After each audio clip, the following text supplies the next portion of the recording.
Look, by law and by Constitution, these attorneys serve at the pleasure of the President, and traditionally are given a 4-year term.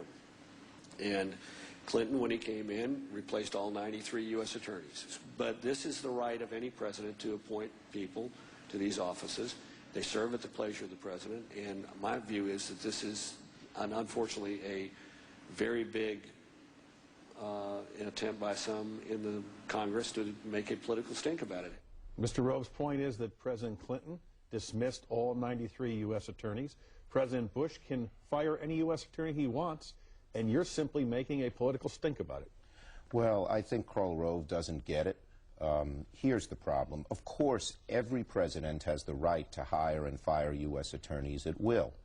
Every president, when they come in a new term, like President Clinton did, basically cleans house and puts in new U.S. attorneys. Ronald Reagan did within his first year, George Bush I did within his first year, and this president, Karl Rove's employer, George Bush, our present president, George Bush, did it. All the U.S. attorneys were replaced.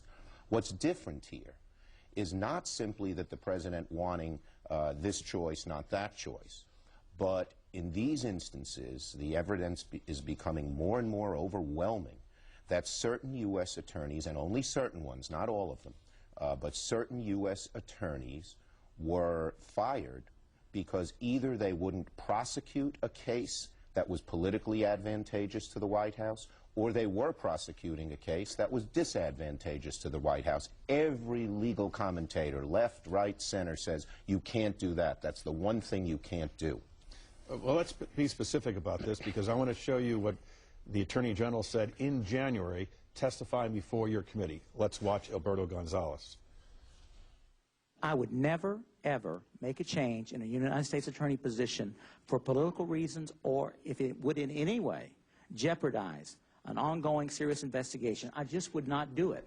Do you have any evidence that a U.S. attorney was removed and that removal jeopardized an ongoing investigation? We do have evidence. In fact, 4 of the U.S. attorneys who were fired believe that played a role in their removal. Remember, these folks were called up all of a sudden on December 7th. They thought they were doing a good job. They said, you're fired. Why? We can't tell you.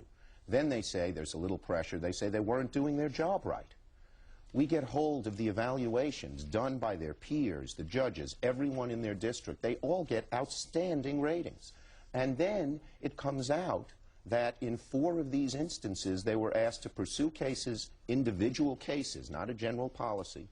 They were asked to pursue individual cases that they thought they shouldn't, or they were perhaps pressured to stop. So yes, there is evidence there in the U.S. attorney's mind. But Tim, we don't have proof yet, conclusive, beyond a reasonable doubt proof. That's why we have to go forward with the investigation. But this is a very serious charge, Senator. Let me show you a map of the United States and where these U.S. attorneys come from. There you'll see up in Michigan, and then we have them in New Mexico, Nevada, Arizona, Arkansas, Washington State, and 2 in California.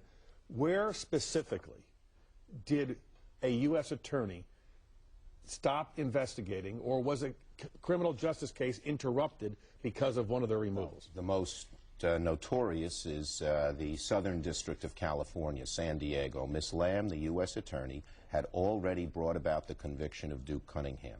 It came out in the newspapers that she was continuing to pursue that investigation, and it might lead to others, legislative and others.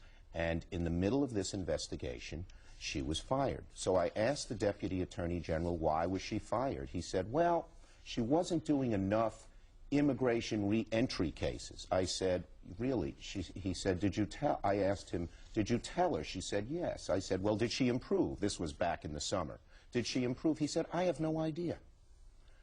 Well, gee whiz, if you're firing someone in the middle of the most heated political investigation in America, don't you think you ought to have a reason and know the reason?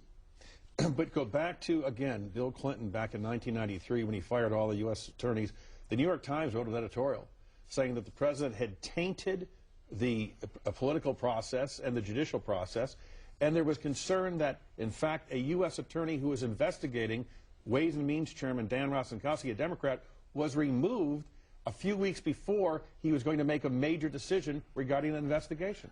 But with Bill Clinton, it was all of the U.S. attorneys at the beginning of his term, which every president has done. The New York Times may think that U.S. attorneys should stay on regardless of the president. There's a good argument for that. But that's apples and oranges. That is not picking out individual U.S. attorneys who were involved in very hot political cases and getting rid of them because things were getting too hot. It's a world of difference. But if you cannot prove that, in fact, a criminal investigation was interfered with, then this is all just political complaint and nothing happens. Oh, no. Tim, this is very serious stuff. Now, whether it reaches the level of criminality is one thing, but the U.S. attorneys are the chief law enforcement officer for federal law in each of their districts. At the head of the Justice Building, on top of each Justice Building, when you walk in, is that eagle with the arrows clutched in her claws, and that symbolizes law without fear or favor.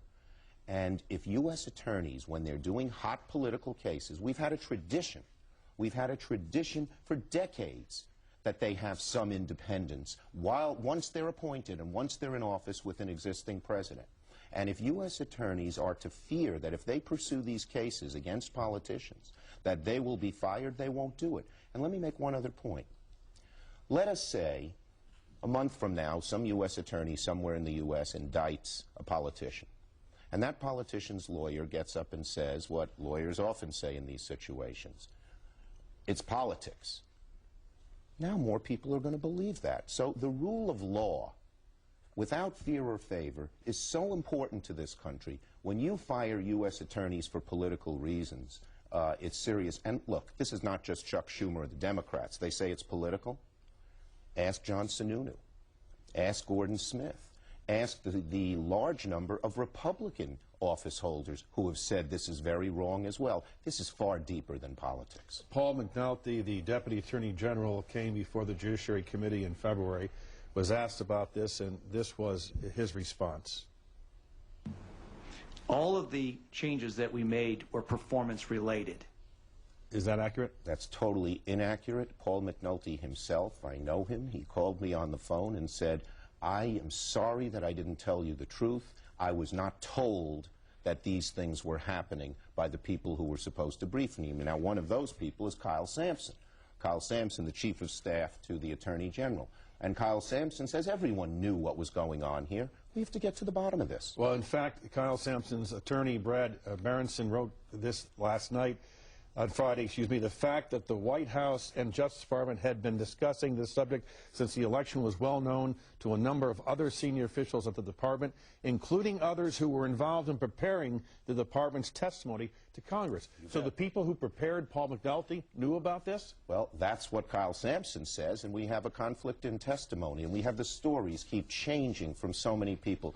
You know, a good lawyer will tell you, when the witnesses keep changing their stories, they're usually not telling the truth and they have something to hide.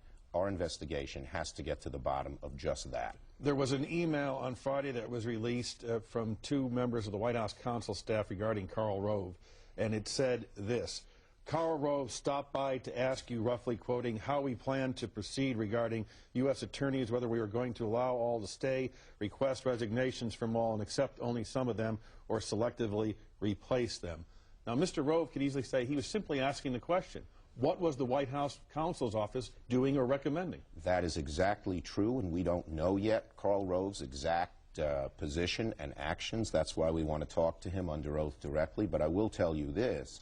Just a few days before, the White House said that the only person who was involved in this decision in the White House was Harriet Miers. Then 2 days later, it comes out that Karl Rove has done it. Here is my advice for what it's worth. I don't know if they'll take it or not, to the White House. Gather all the facts. Gather them all together. Come clean with them. Give them to our committee. Let the witnesses testify.